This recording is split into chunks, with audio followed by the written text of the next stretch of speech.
We watched a film that was total shite. The podcast got totally out of control. This is a long-form musical opening, Valerian. Look deep into yourself and just think about what we just saw, Chay, because we saw some stuff. Would you say that's an accurate assessment? Stuff. It is time to put a male jellyfish over our head and... I'd forgotten that happens! And recall the film. Oh god, Chay is the worst! Like, he's the worst! But also, he's the best! He's a soldier, that means he follows rules! Okay, we can't get too much into incredulous screeching immediately. Welcome back to Hurd Ya Saw! Today I am joined by only Chay Collins. And to be honest, I don't think I've ever been more sad that our colleagues decided not to come with us to see a film. Everyone would have loved this. Oh, you could just imagine Morton's face being, I'm not happy about any of this. Just... Okay, as is tradition on this podcast, we will start with our one-line hot takes. Though I think anyone who could summarize a hot take in one mere line of this film may be a better person than I am. Chay Collins.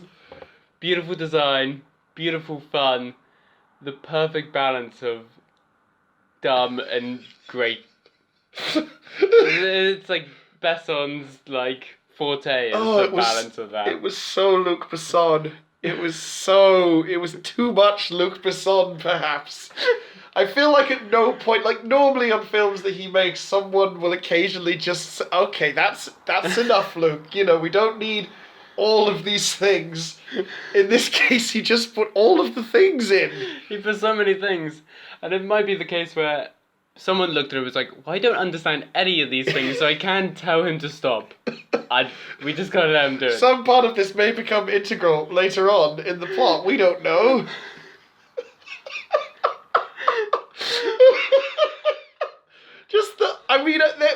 From the opening, where Earth colonizes space, there are a series of increasingly ridiculous handshakes with more and more elaborate aliens on the fucking ISS.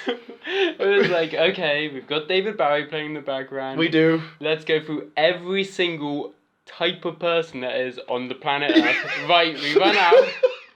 With increasingly stereotypically, ridiculous spacesuits. Oh, God.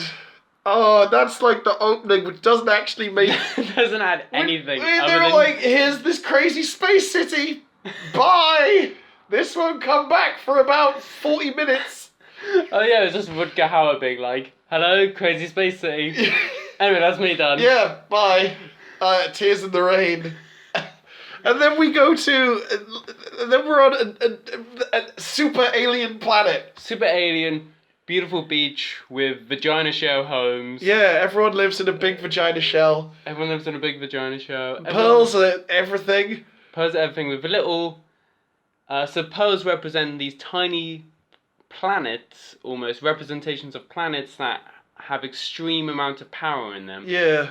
And this planet also has little creatures that live on them that can convert anything by eating it and then pooping out lots they of can copies. Make lots of copies. Yeah, which became kind of terrifying later on when you find out that the pearls have 10 megatons of energy in them. I'm like, so that little doggy wibbly thing is just crapping nuclear warheads by the ton everywhere. But on this alien planet, yes, they just use the nuclear warheads for beauty. Yeah, but they say it let us control the weather. Okay, and the tides. Sure. And they just find them in the ocean. They just find them. But yeah, that's so insane. that was kind of a really wonderful scene where I'm like, oh, this is really beautiful, and I love the profoundly design. Profoundly alien. It's bright, it's colourful. I'm into this, and then the whole planet gets destroyed, and it's very sad. Yeah. And then suddenly, boom, smash cut. Smash. Human race. Danger Han. Hi, I'm a human. I'm the most broed out human there ever was. I'm trying to be Keanu Reeves right now. Whoa. There's a bit when he went, whoa, and I was almost lost it in the. So And then we're introduced to the worst romance thread line I've ever seen in a it's the film. will they, won't they, but without any of the won't they, but they will. But also there's. Wait, why will they? And is there such a thing as anti-chemistry? It's like you know how people would talk about Pirates of the Caribbean and would say that Orlando Bloom and Keira Knightley was like two wooden chairs stacked on top of each other. Like, and then when we saw Pirates of the Caribbean 5, you may remember me saying that fucking whatever the characters in that were had even less chemistry. Dane DeHaan and Cara Delevingne have like anti-chemistry. the thing is, Like, I don't feel like they like each other. they have chemistry on the screen as two people interacting, but the idea of them being romantically entwined makes no sense Yeah. and is not given any basis in the film. And I thought that they might when the female of the two go, okay, I'm gonna put the jellyfish on my head and think about the man, and I was like, oh, they're gonna show why they like each other All in the moments. flashbacks. Oh no, they're just gonna play the film and fast forward. Yeah. So Yeah. I guess they just, yeah. I mean, because the things we immediately learn about Dane DeHaan's character is that he wants to have sex with Cara Delevingne, but he has sex with literally every other woman that he keeps in a playlist that can be recalled at any point with little headshots of each one. And she's all like, oh, well, you're serious about being my business colleague, but also you want to fuck me. Why don't you get rid of this gratuitous multiple walls of trophies of women that you slept that you with? keep in the ship with me. Which anyone can just go, oh, I'd like to see his list, please, his playlist. That's a good point. The screens and ships Yeah. don't. The classification and Oh, like gosh! the privacy in this world. So there's an amazing sequence which actually happens twice when a military general goes to look at classified documents and says, everyone give me a minute. And everyone just sort of is in the background of the room. He goes up to this enormous screen that's like taller than he is. He's like, I'll look at this classified information here. Hope no one's looking. God.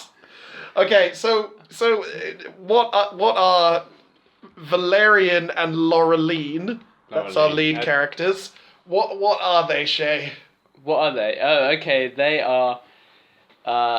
They're soldiers for the government or something. Like or secret agents? Secret agents, soldier spies.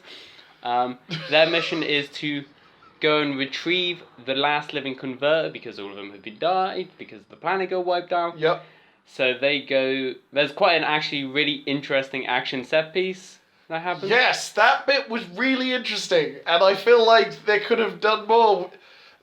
That it happens on like two planes of reality of like you exist in a hologram and not a hologram. It's really well done. Yeah. It You have to all put your arm makes in a sense. box to like make it come out in the other reality. Yeah, and that's fun to see like a box with a pistol just floating around. Going, nobody move! I work for the government! It's just a box with a gun, and everyone's like, what the fuck? Which would make a great VR game actually. It kinda would. Because you can't really see it's not very good seeing your arms in VR games. Yeah. So just to see a box floating in a VR game would make a lot of sense.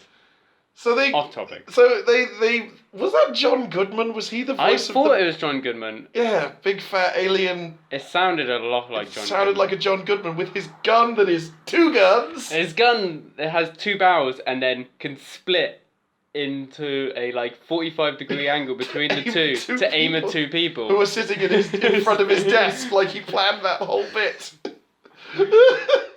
So through some weirdly cartoony shenanigans, like, how was Valerian not dead when he fell through like more floors? Oh yeah, okay, so there's great design throughout this film. Yeah. The weapon design is great. So he falls through the floor because he gets shot at by like a big metal ball gun. Heavy balls. Heavy metal magnet balls. At his arm. At his box arm. Continue, please. And then he used that to fall through the floor of a planet plane into multiple planes that exist and... It just smashes down and down and down, and is somehow completely fine for the experience of falling, like, at the very least, he fell, like, 100 feet down through multiple floors of, like, rock, and was just, yep. He might have had, like, a couple of he got, like, a little, and... on his face and stuff, and so they, while he's there, he also takes one of the pearls. That's a plot point. He takes a pearl. So he's got the converter and the pearl, which are the power. Yeah, the mega powers. And there's some of the aliens from the destroyed planet are in there trying to get the converter, but Laureline and Valerian infiltrate and take it first. Valerian also has the soul of one of the people inside of him. Yeah, we don't know that that's yet. How we smash cut. Yeah, because that's such a weird reveal. So weird. So they leave the planet where the big market, literally just called Big Market, is, with its racially segregated "no humans allowed" zones. It was really interesting. I'm like, they could have done more with this place. Like, why wasn't this located on the mega planet space city thing? So here's my thing, right? When I went into this movie, I had assumed that Valerian was the name of the city of 1,000 planets. Aye. I didn't realize it was Valerian and the city of 1,000 planets. So when they were like, oh, Valerian, I was like, oh no, this movie's about Dane DeHaan. Oh dear. So what happens next? They then, they have a chase sequence with a big... Did you feel bad when I felt really bad that big dinosaur dog thing? God. I know the big dinosaur dog kills a bunch of people Like that a we're lot. supposed to like. But then the big dinosaur thing climbs onto Valerian and Lorian's ship. Alex. And Alex the ship. Alex Alex the ship. Alex the ship climbs up the planet through the atmosphere, and because the dog dinosaur is on the back, hits the atmosphere and then just falls slowly to... Like, again, kind of cartoony stuff going, oh no, I'm cycling my arms. Almost like, to the point where you'd expected to see a little white little puff cloud. like a little body hole, like, left in the floor, like, perfect outline. But if Dane DeHaan can fall 100 feet, maybe that dog dinosaur I'm sure that also dog survived. dinosaur's fine, yeah. He went back and John Gilbert was like, well, you did your best. Good dog dinosaur. So they go back to Alpha, the city of 1,000 planets, where through... And now I feel like the film starts to drag. It was long. It was very long. This isn't where it lost me. It lost me a bit later on, which we'll get to the bit where it I think I know lost me super hard. So we get in montage and voiceover, hey, this is what this crazy city of 1,000 planets is, and basically it's the ISS, as we saw in the intro, that flew off into space 400 years ago and has become like the largest multinational super city space station thing ever, with like all the races living together doing crazy bananas stuff. The humans... Sorry, I'm just trying to figure out what happens next. So there's a small little point that's important that Alex is like, and the humans, they're here. Wait! Before we got that, I forgot. Valerian totally asked Laureline to marry him. Oh, right, yeah. Yeah, because they established their not romantic chemistry, and then she's like, you don't know how to commit. And then he's all like, I commit to you, babe, let's get married. And she's all like, where? And then he's like, we'll go on the honeymoon to a beach, and she's like... Yeah, setting up the beach. Setting up the beach. Yes, that'll the become... DiCaprio film. That'll become relevant later.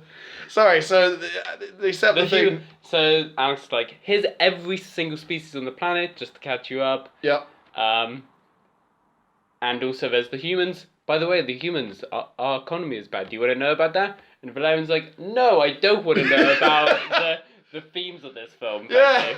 I'll ignore that. What will later become a major plot point of just being... Oh. Ooh. That was an ominous crash from the kitchen. Do we want to investigate that? No, I don't think it. I think it's fine. It's okay, cool.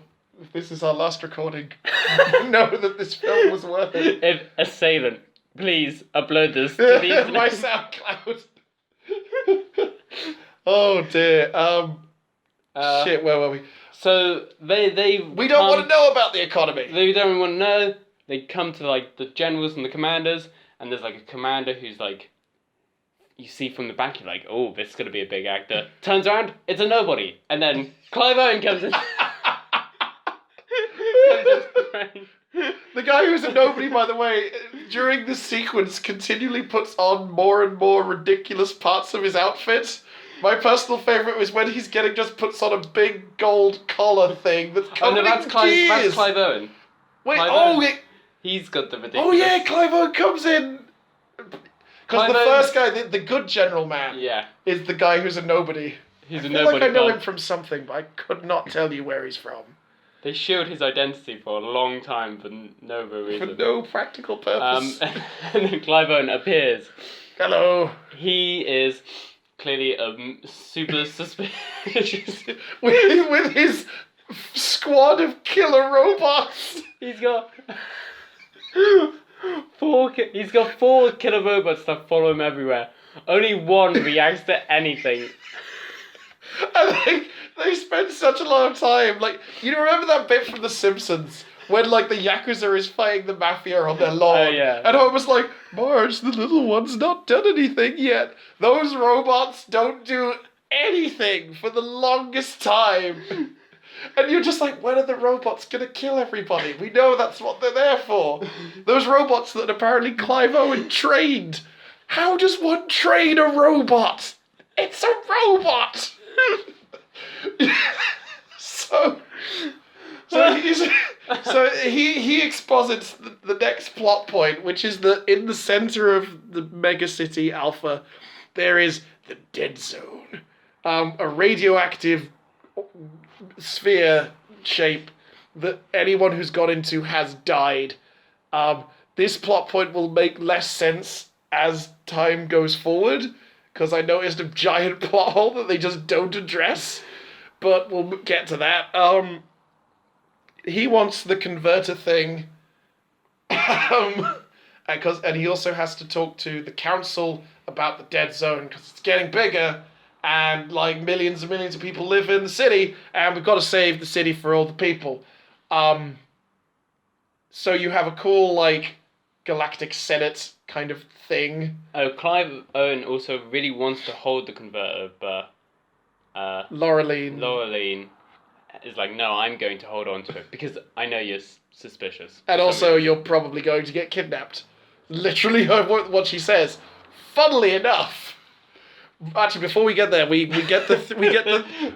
There's so much in this film. We're not even like halfway. We're not even close to like a third of the way through yet. Just to buckle in, chaps. It's gonna be a long one. They meet the 3 duck people. Also, wait, before that... Oh, what happens before that? An important point is that Clive Owen has one of the aliens that have been... Oh, he does, doesn't he? Wiped out. Yes. And is torturing them for some information for some reason. Yeah, about something that we don't know what. Never talked about. Not really. But he's got one. So, as an audience member, you know, okay, Clive Owen's definitely a bad dude. Clearly, he's shady. He's an evil, shady Meet man. the duck people. Yes. So the duck people, 3 of them, they always talk in threes, which I thought was pretty neat, actually. And they all had different eye they colour. were quite susical. Yeah. It was nice. Oh, it was so susical. That's so right. And they're information brokers, and they're like, hey, Cara Delvine, you're going to get attacked. And then they get attacked, and she's like, oh, your information's worthless now. And they're like, oh. I'm shrugging at this because I'm like, what an end to a sequence. And they're attacked by the aliens who everyone thought was dead that we saw earlier at the big market, except there's lots of them, and they've got... And saw them on the beach. These are the beach aliens. These are the beach vagina house aliens. Vagina house with aliens. the pearls and the converters and the sea. And they've got big, like, coral reef goo guns. They just, like, incapacitate people, keep them in goo. It's like fucking Bugsy Malone. just walk in and they like squirt everyone. I was just like, okay. And then Valerian does a brilliant bit of misdirection. This is fantastic. So he sees everyone's getting taken down by the goo, and so he puts a mouth breather in. So he'll be okay. Like, he'll be able to breathe in the goo, except... But that's not what... Because everyone can actually breathe in the goo. Yeah, everyone's fine. It's not a mouth breather at all. Shay, what is the mouth breather really? It's a little container for a robot cutty spider that goes along a body and cuts upwards. Yeah. So it seems very specifically designed. This is what's great about this film. Is every bit of conflict, a bit of conflict comes up and instantly there's a magic sci-fi thing that is specifically designed to solve this conflict that has suddenly arisen. Like the bit with the guy when he uses his gun that has a freezy setting apparently, that he never uses again, and I'm like, that would be really useful if you use your freeze gun more often. But he's just like, better freeze this guy with my invisible gun! It's an invisible gun. Oh my god. We need to push forward. This is going on for quite a long time to just get through the synopsis. Yeah, of this we've film. not even really set up the central conflict yet. So... We're not even to the point where the film suddenly takes a weird detour for ages. Which is where it starts to drag. I feel like we have to get at least that far. So the aliens use their goo guns and goo everyone. And they get a big pair of tongs. They get a big pair of tongs. And pick up the commander with their tongs and just carry him away. Perfectly. Horizontally. Just walk off. This podcast makes no sense. This movie is amazing. We're just laughing and speaking with nonsense. So Valerian rescues Laureline, and she goes back to the command center to direct him so he can save the commander. And so they're wearing these robot suits.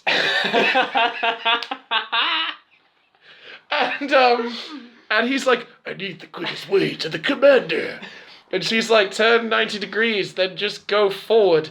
And he's all like, it's a dead end. And she's like, it's the fastest way. So he presses his like armor up button and then just runs through the walls of a spaceship. Huh? Runs through every wall and then runs through every section of the planet. Every single one. I don't know how that's the fastest way to run through every single section of the planet. Especially since in the montage earlier, Alex said that all of these areas were like at different cardinal points of the compass. So he's essentially running in some kind of weird ellipse but he doesn't around the whole station. So you see him run through in different ways with such ease and panache. Yeah. And then he suddenly goes, this isn't easy. Yeah, he's like, this may be fast, but it's not easy. And you're just like, oh, for Christ's sake, Valerian. But he's too slow, despite how fast he is. And they get the commander is air-wheeled onto a big triangular pyramid ship. And so it flies away, and he's like, I need to chase them. I'm a doc. Where do I jump out? And she tells him it's 81, so he smashes through wall 81 and flies out into space. Turns out she had the map that's on a screen upside down somehow. Well, everything else was the right way up. Yeah, just the number 81. Yeah, 18 was the wrong way round, and so, oh no, he's in peril, and then his ship immediately saves him. Then she just goes, Alex, pick him up at 81 then instead. Yeah, it's like... Good. Done. No conflict about him falling through space. Yeah, that's fine. He didn't have to use his ingenuity or anything to save himself. It was cool. So then you have a space chase, and then their big pyramid ship splits into lots of littler pyramid ships. But fortunately, he knows which one the commander's on, and then he gets out of his bigger ship into his little ship, chases the little ship into the dead zone. And then he can't do it, and he crashes the ship. Wait. No. I want to just bring up a point. So they're about to go into the dead zone, and Laurean is like, You've only got 10 seconds, Valerian. Before you go into the dead zone.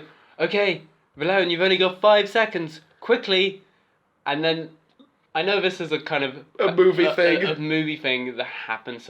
5 seconds isn't actually 5 seconds. But this 5 seconds is a minute long. Yep. I heard you counting. I was counting on my hand to be like, no, this is a really long 5 seconds. Boy. Oh. So he crash lands and disappears because he's in the dead zone and you can't communicate with the dead zone, except later on you can. Because so then the movie actually seemed to like pick up for me. Because I was like, oh cool, it's like a reverse damsel in distress. Cara Delevingne's got to like use her wits, gumption and hair, which she refuses to put up, even though she should. Because if she put her helmet on, it would like just all catch her hair in it. So she goes and talks to the 3 duck people, who are all like, hey, we can help you.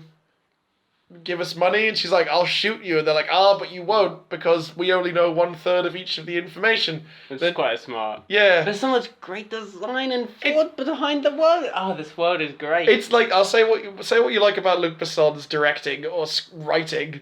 He knows how to world build really, really well. Like, the places that these people go do feel interesting and vibrant. Well, it's and based on pretty a comic. distinct. Yes. So it might be more the comic book. Good job, comic man, whoever you are, French comic man. So then we get to the bit with the fisherman. Fisherman Bob. God, we're not even halfway. We're still okay. We need to press on. How long have we been recording now? It's been like 26 minutes. Oh my god, it's 26 minutes. Are we going in real time? Oh. Okay, quickly. Go into the ship, like they get a male jellyfish from a big, like huge fish. The huge Minor fish attacks peril, them, but it's fine. She puts a jellyfish on. So the 3 ducks are like, if you put the jellyfish on for longer than a minute, it starts feeding on your brain. She puts the jellyfish on to see Valerian, to see where he is. Using the psychic jellyfish she powers. She just sees everything that we've already seen in the film, and then where Valerian now is. Like a little bit more, yeah. And then the ducks are like, you were in for 1 minute 10 seconds. That's a record. Anyway, cool. Bye. Off we go. Bye. You know where to go. So she goes. She meets Valerian. She's like, oh no, thank you for coming to like save you. And then he's like, no, I would have done the same thing for you. Which, by the way, she does, because suddenly she gets fish aligned by a butterfly. So she caught gets by those weird frog people. This is where it starts to drag, because it's like, why is this film taking this turn? I'll tell you what, the thing that really bothers me. She's in her robot suit that we saw Valerian literally smash through 1 billion walls with, and she's in a wooden cage going, Valerian, help! And like, so she is being held prisoner for reasons that will become clear later, and they keep wanting her to wear dresses. Anyway, yeah. So Valerian goes to he can't go into the frog house because only frogs can go in there, and I want to fucking note this, there will be a diplomatic incident if he goes into the frog house. Just going in is like apparently civil war or some shit in Alpha. Just note that so hard because they mention it like 3 times. So he needs someone to disguise him to get in. So he goes to a sexy sex club. Ethan Hawke is in charge of the sexy sex club. Oh god, that was Ethan Hawke, wasn't it? I didn't recognise him in his stupid hat. And that's where we get introduced to Invisible Gun. Yeah, Invisible Freeze Gun with Jessica Rabbit homage. One of the prostitutes who tries to sell herself is Jessica Rabbit, being all like, he's like, I think you've got the wrong guy. And it's, okay. So, there he meets Rihanna. How would you describe this sequence with Rihanna? Hi. So, my special skill is I'm a glamour alien or something, so I can change into anything. I'm essentially an actor. I'm Rihanna. Let me do a sexy striptease to a song in as many numerous costumes as possible. Yep. Perhaps slightly offensive and degrading costumes. Just a little. But don't worry, by the way. After I've done this, I will say I know all of Shakespeare. I wish I could perform Shakespeare. I wish you could do that too, Rhiannon, but apparently all you can do is be sexy. Anyway, why are you going to help Valerian, Rhiannon? Well, you're an immigrant and you want government IDs, so... Oh, your strife, I can really, Relate. Yeah. Okay, that's kind of cool. Yeah. Yeah. And now Valerian's going to wear you. like a big goop suit. Because her name is Bubble. Her name is Bubble, yeah. Yep. Do you want to say anything about the Rhiannon strip whole scene? Crazy? I'm really not sure what to say, because it was kind of weird, because it was like meant to be a sexy striptease, but she just put on more clothes. Like, it was cool, like she did some pole dancing and shit, and I was like, yeah, okay, I can see how this would get someone going.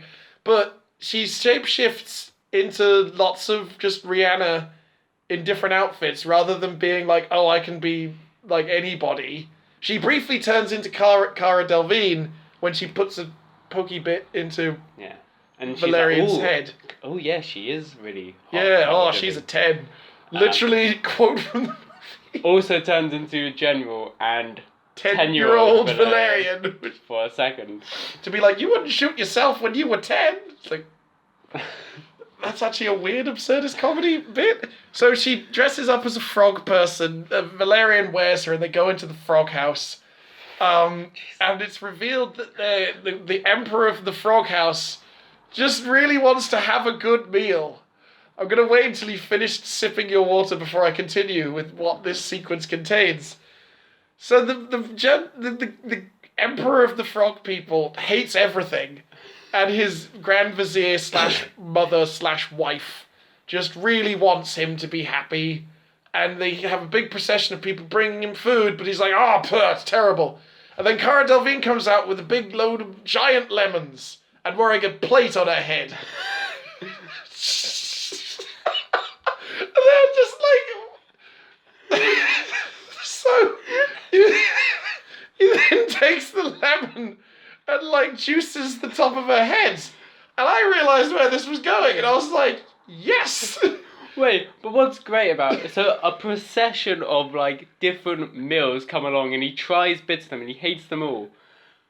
But then when her head comes along, he specifically has cutlery for that. And it's like, well, clearly that's all you wanted all along. He wants to eat the top of her brain. That's all you want. Yeah, and he's about to like chop off her skull bit, and then there's a fight scene in which Valerian fucking cuts the Emperor of the Frog People's face in half.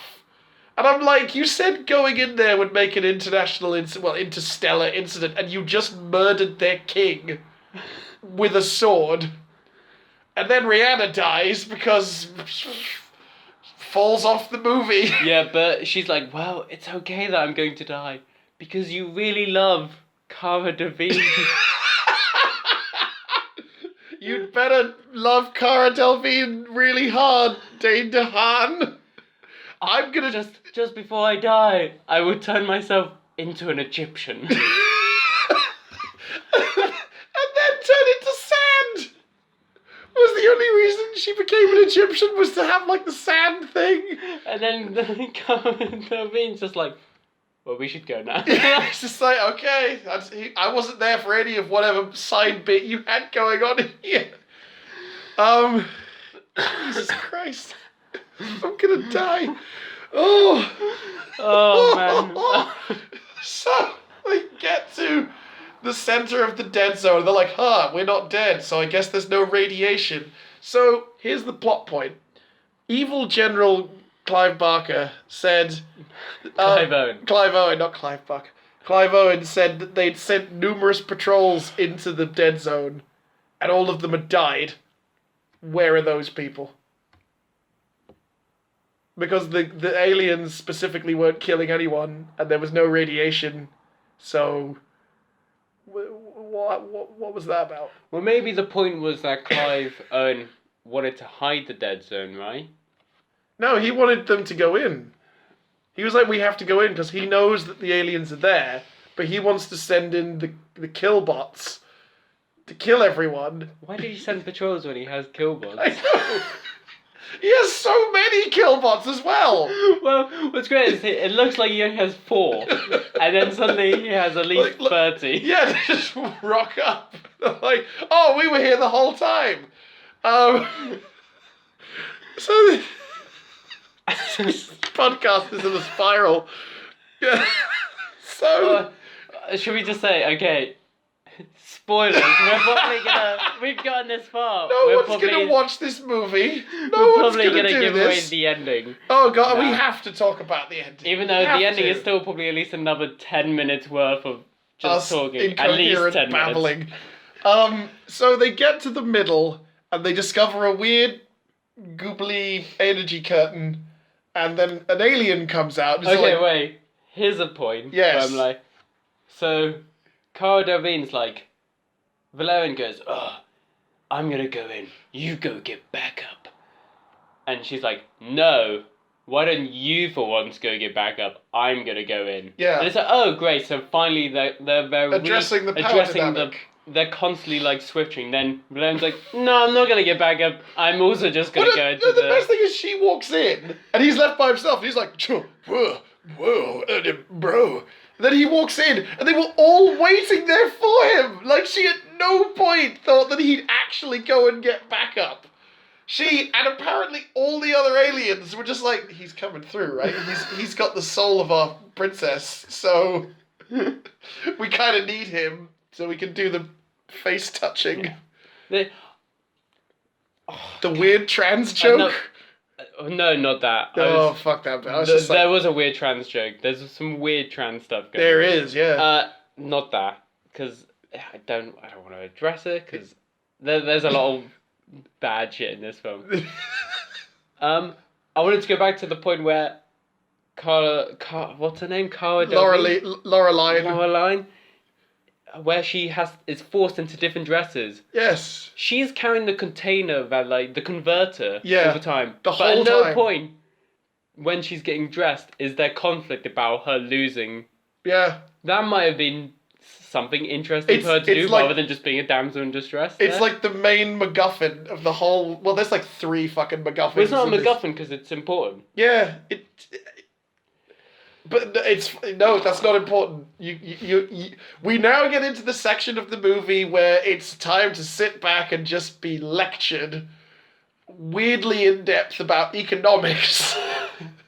What was funny was I was like, early on when Valerian's like, no, I don't want to hear about economics, and I was like, oh, is that a slight dig to like Star Wars prequels there? Yeah. And then suddenly it's like, actually no, the economics is. But seriously, guys, it said the movie said leading in.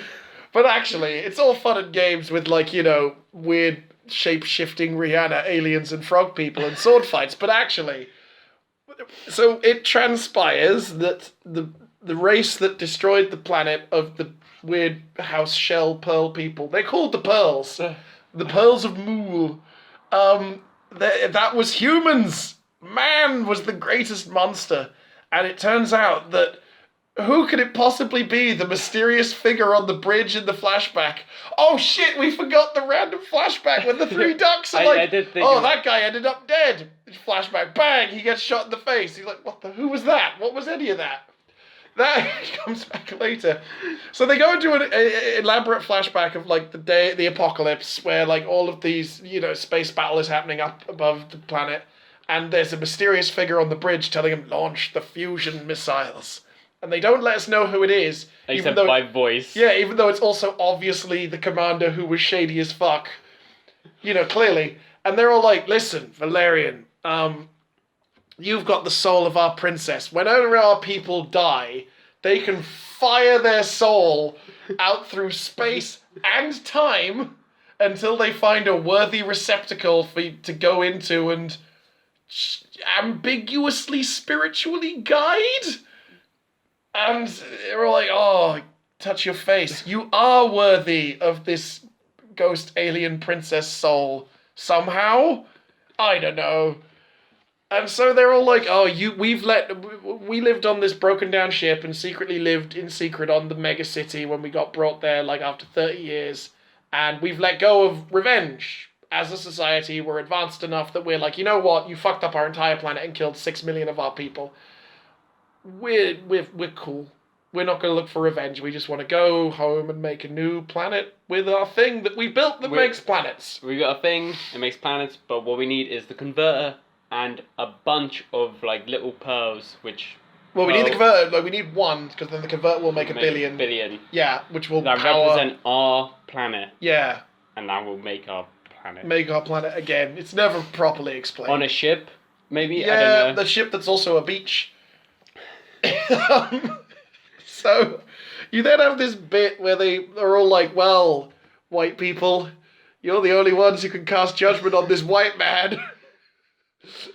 Why don't we wake him up and you guys can have a shouting match about economics and the efficacy of war crimes? Yeah, and Clive Owen's like, well, I had to, otherwise our people would have been sent back 1,000 years. But he's all like 500,000 soldiers had already been killed in this conflict. And I was like, I'll nuke these people.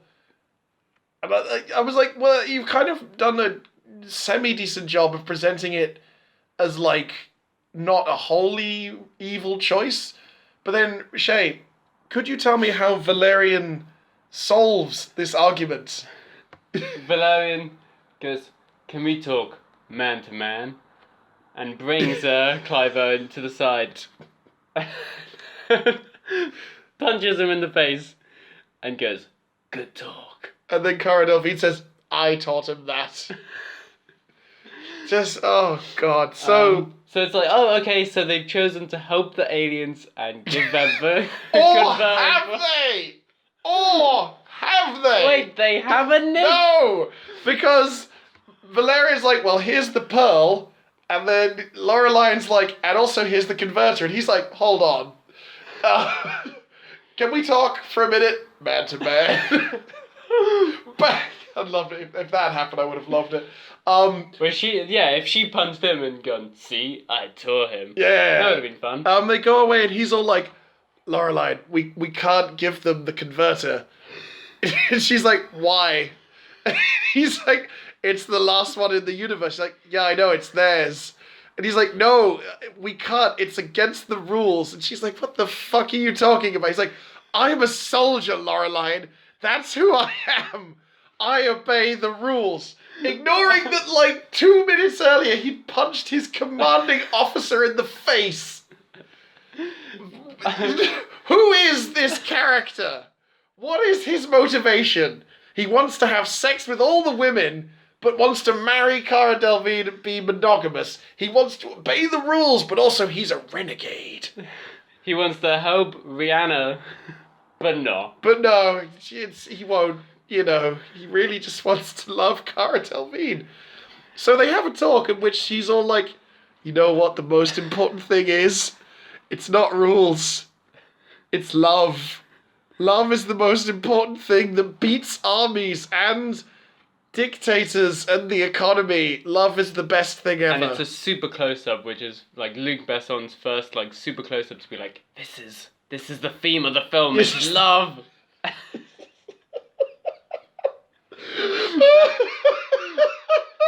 Their love is so strong.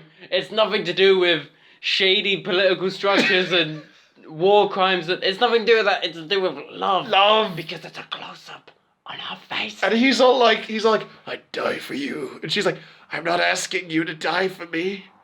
I'm asking you to trust me. And then he's like, okay, I guess we'll, sure. And then she gives them the converter, and they make 1 billion pearls, and then turn the ship into a beach. Because it was like a hangar, and now it's a beach, and they're like, and then there's some horrible ADR where you see not their lips moving, and she goes, oh, so this is that beach you were talking about. Yeah, remember we said earlier in the movie that we wanted to go to the beach. Remember, clearly this wasn't testing well enough with audiences, so we quickly need to ADR poorly to link back. Just in case you forgot, guys, The Beach, that movie with Leonardo DiCaprio that we spoke of earlier, yes. Meanwhile, outside the beach pod, the forces of the government are amassing with bombs and killer robots that they can't control. And they're Because the killbots are on Clive Owen's orders and they can't get rid of them. yeah, they're like, I guess we can't stop them. I guess we have to take the killbots now. I really hope nothing ironic happens when the killbots decide to kill things. So they go. Do you know what's a really good political, like a good strategy when going into maybe a perhaps hostile area? Taking in a bunch of killbots that you have no control over. No control. They're more than you'd thought, like 30. 30 killbots. Just so many. And they all line up and they're like, well, everything seems chipper over here, sir. And it's like, okay. And then the aliens come out and make like a peaceful protest line. In such direct, like, iconographic reference to, like, every peaceful protest in, like, the modern Western world, that I'm like, oh, this is gonna go badly, because it always goes badly. And, Valerian convinces the aliens to lower their communications shield, so he can use the Destiny module from the ISS. Captain, the Destiny module is calling us. He goes, what? The Destiny module? That's impossible.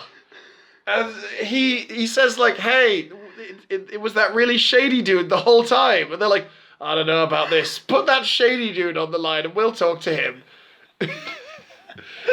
Yeah.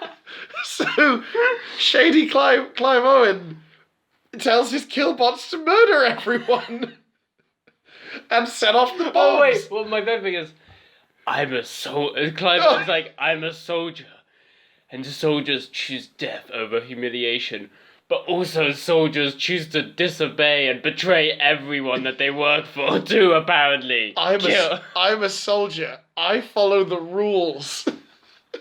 This movie has proved that the term soldier means nothing in Luc Besson's eyes. Yeah, he's like, killbots, kill everyone. And everyone's like, finally, the killbots are gonna kill people. So the killbots kill everybody. They just start mowing dudes down, including the peaceful line of aliens who are like, oh fuck, we should have stayed behind our bulletproof barricade that we had, but we thought we'd go stand out there in some kind of visual metaphor. Valerian goes, I'll go out to help. Cara Delevingne. You deal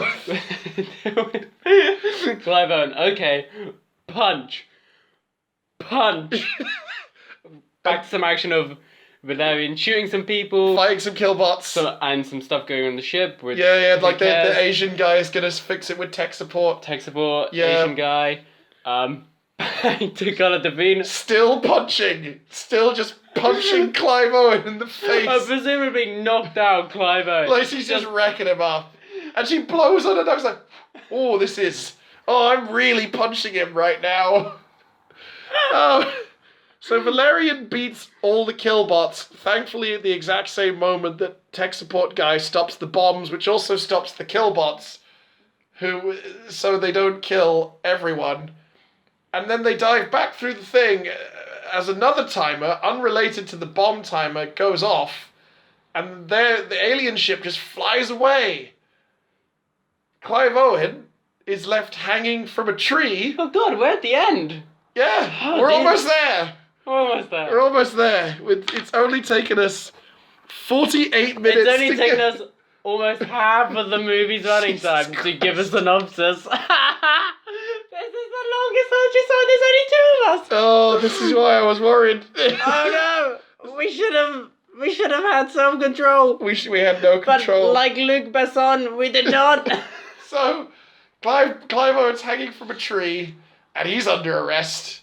And Cara Delevingne and Valerian are in the Destiny module, and he's all like, "Hey, I actually stole another pearl, and made you a ring.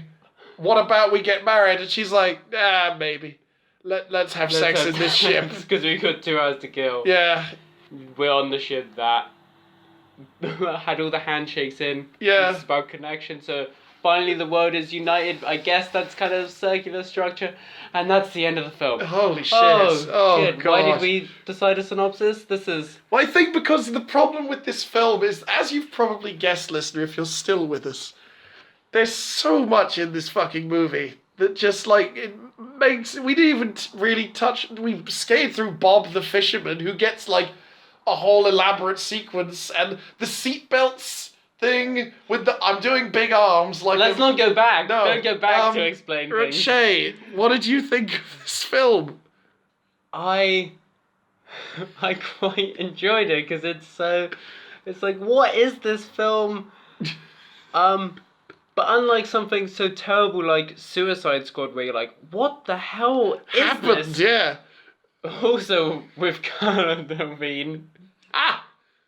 Oh god, she's Enchantress, isn't she? Yeah. With her one facial expression of vaguely displeased. She's a lot better in this film. Okay, that's good. Yeah, it's like, well, I don't know what the hell this film is, but it's so bright and has so much fun design. And what Luc Besson is great at, as demonstrating Lucy, is like it doesn't need to make actual sense. Luc Besson just has such momentum and magic things that come out of nowhere to solve conflict in both this film and Lucy. It's like, it doesn't matter because momentum's going and it's fun. Yeah. Who cares? Don't worry. Don't worry. This is bright and fun, and that's all you need, right? Look, Rihanna's doing a sexy dance. In many outfits. Now she's on rollerblades. Rihanna agreed to be in our film, so we needed to come up with 30 minutes of a film to put her in. But I also feel like she didn't agree to be in the film too much because she spends a lot of it as a CGI alien. That's true, yeah. I think my take on this film is I wanted it to be like Jupiter Ascending. Boy, is this like Jupiter Ascending, except somehow more ridiculous.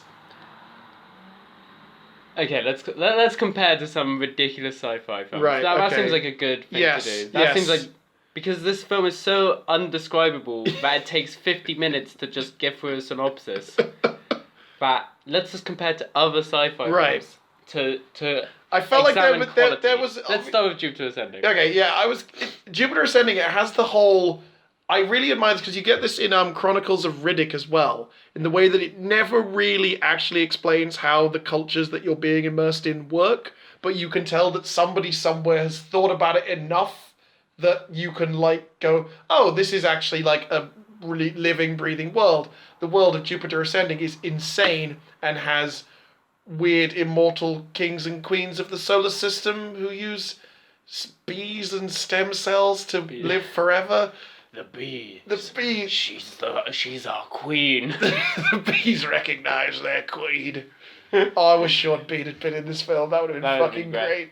I also feel like there's elements of Flash Gordon in there. What I want to say about Jupiter Ascending. Yes, please. Is that Jupiter Ascending has, with many of the Wachowski films, a very queer agenda to it. Yes. Something like there's lots of queer subtext and undertones, and Jupiter Ascending is specifically great for that reason. Yeah.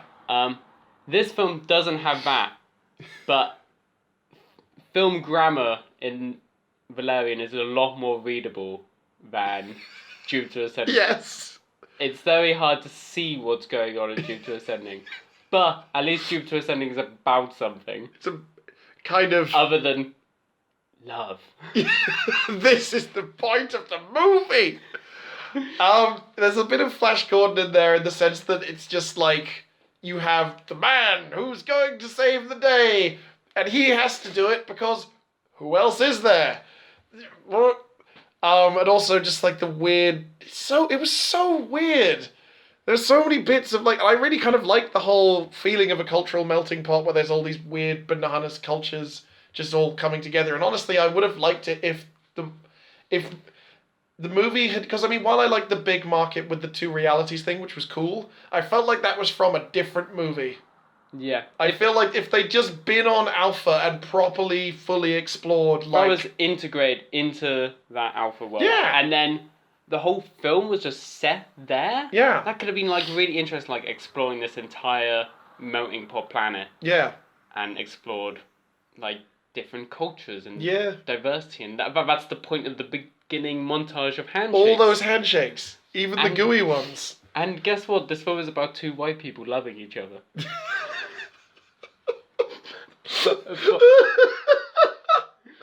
Oh god, a movie about diversity, and they managed to bring it back to like, but you've gotta love her though, Valerian. She's the best. She's a 10. So many diverse people died, so you could have your white heteronormative. I mean, all right. I think we've. Another film I want to compare it to. Yeah. Zardoz. The gun is good. The gun is good. Zardoz is also a film that is filled with crazy, wonderful design elements. It's bananas, Zardoz is. Bananas, but it has a definite point to make about class. Kind of? It's groping for a point. It definitely has a point, whereas this doesn't. No. This was this was possibly one of the epitomes of the phrase style over substance. Because it was very beautiful, the art team kind of cokes all around there, they did a brilliant job. World building. Do you say can of cokes because they also did a advert which was all about apostrophe diversity, but was so. That was Pepsi. Pepsi. Yeah. Sorry, Coke. Yeah. Don't mean to trash Coke. Oh yeah, fuck Coke. But big ups to them. They did a great job. The world building does a great job. No performances were good, really. I think whoever the aliens were, the Pearl aliens, they did a good job. Pearl aliens were quite good. Yeah. But I feel like Chay. That's a good. Yeah, I'm trying to think of anyone. As we're approaching the hour mark. Wait, let me just think of. Is there anyone who's good at acting in that film? Anyone? I don't think so. I really don't think there was anyone doing a good job. You're right. No one did a good job. I mean, maybe John Goodman as a big fat alien who's in the movie for 10 minutes. I feel like he was fine. Right. We should wrap it up. Yeah. For anyone who listened to an hour of us laughing uncontrollably. I'll tell you what, if nothing else, I'm going to enjoy listening to this back because it will remind me of happy times. Chay, can I push you for your one-line takeaway for Valerian? That's the thing. It's such a kind of empty film, much like Lucy. It's an empty film. It's so bereft of ideas. No. It's filled with ideas from everyone in the in all the other departments. Yeah. This is a film that shows not auteur. This is everyone clearly had a hand in this film. This is cool. This is cool. This is cool. Yeah. This is cool. I want to have my Besson butterfly fishing sequence. I'm just gonna momentum through this and go, and what's the shortest route? I'll go through the wall and go through everything, every idea I have. I'm going through because I am Luc Besson. And it's this is great fun, Luc Besson. What did you learn when you went through all these ideas? I don't know, I just went so fast through them. I didn't think to take any notes on what I even went through. Oh, Luke. Luke, there were so many interesting things to explore. I feel I don't know how I can top that as a final takeaway. It's a dizzying rush through a million things, and ultimately you learn nothing, and the characters learn nothing. Because there was this whole thing that because there's no conflict in their relationship. Rihanna at one point says you need to let yourself be vulnerable to let her know that she's needed, and then Valerian doesn't do that at any point. If anything, he learns to be submissive, which is not the same as vulnerable, because he lets her not allow him to be a dick and deny the Pearl people their one chance at rebuilding their planet? That's the message? If you don't... Oh, I can't. I think at this point we have to stop the Luc Besson, momentum rush. Thank you for Valerian, City of the Thousand Planets, Luc Besson. You really did it. I think people should see this film. Oh, yeah. It's fucking amazing. Get drunk or high or whatever you need. Just, have a blast. I think so the strapline of this one is going to be Valerian, too much momentum. City of 1,000 ideas. Can't stop. It's like speed. It's like Speed! Because the bus can't stop and Dane DeHaan is trying to be Keanu Reeves. That's the movie. It's Speed. It's Speed in space.